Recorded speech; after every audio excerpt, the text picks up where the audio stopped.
Well, the first time I met my husband, I was in the fish and chip shop. He said to me, before I open this door and let you out, say yes to me. I want to take you out. And that's how I met him. I remember we going out for Chinese restaurant. I was really shy, so we didn't say much. He just asked me where I come from. And I said, place called Angarapa, because I didn't know Utopia. We didn't date for long, about 6 or 8 months, and then he asked me to marry him. I think, we was at fish and chip shop, the fish and chip shop that we met.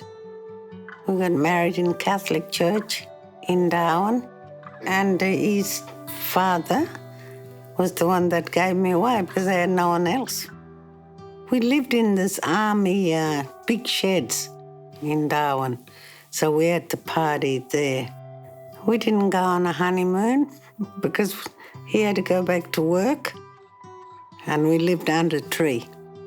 It didn't matter where I lived as long as I was with my husband and that. He was the one that found my mother, I never thought of them anymore. I had my own family. But one day, my husband went to Alice Springs to visit his father. And then when he was walking around, he bumped into an old man named Tom Williams. And then he said, my wife comes from somewhere out of Alice Springs. And old man Tom said, what's her name?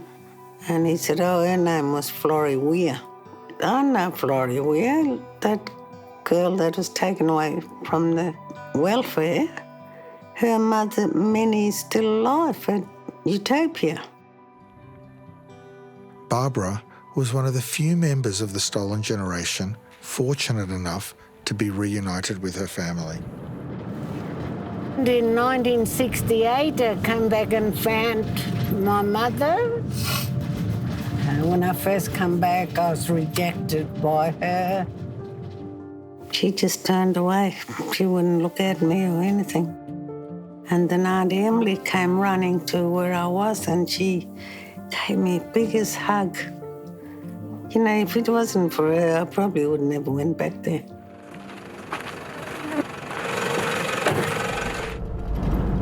It's hard, both worlds. Doesn't matter which world you're in.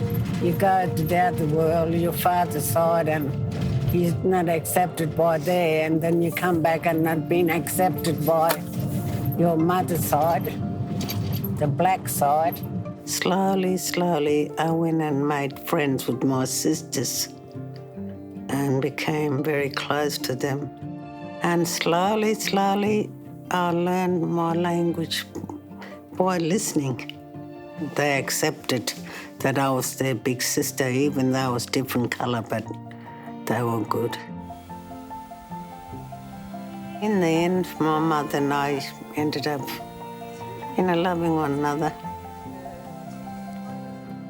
I was very lucky because a lot of the kids that I was in the home with, they never connect with their mother because, by the time they went back, their mother was dead. And some of them couldn't find where they came from. So I'm one of the lucky ones for that.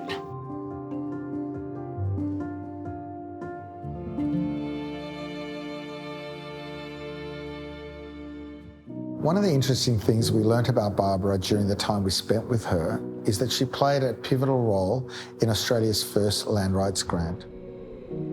I remember in 1974, I wanted Utopia Station to be returned to my family, so I started fighting for Utopia because we really wanted that place back to how it was in the beginning, with just a land that we can go hunting on. Utopia was returned back to the people in 1975. I started that. I was the one that went to my people and asked them if they wanted their land back.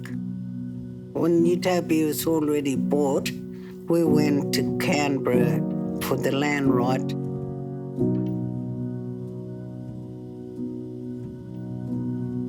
This is where it was all started, see? Right here? Yeah, right there. And they still got the fire burning. There was hundreds of people from all over Australia. Some came in Toyotas, some came in the buses, we came in a cattle truck, like bullocks. I felt shame coming in a big cattle truck and my people on the back like cattle, but we wanted to show support. I was a kid when I was taken away. We wasn't allowed to go into swimming pools, drive-ins, picture theatres. That's what it was like in Australia, in our own country. Every white person in Australia is not the same. There were amazing white people that really supported us here on this lawn. They bought us food here, cooked for us. So we had a lot of people supporting us. We was here for 3 weeks, but I don't know if we achieved anything. Aboriginal leader Dexter Daniels wants wage equality now. This weekend, at their Wattie Creek property, the dreams of those early days were fulfilled. Hand to you these deeds as proof in Australian law that these lands belong to the Gurindji people. The time has now come for the nation to turn a new page by righting the wrongs of the past and so moving forward with confidence to the future. We apologise for the laws and policies of successive parliaments and governments that have inflicted profound grief, suffering and loss on these our fellow Australians. We say sorry. It was very important for him to say sorry, but I don't think anything changed until they recognised that we were the first people in this country and we liked a treaty from the Australian government.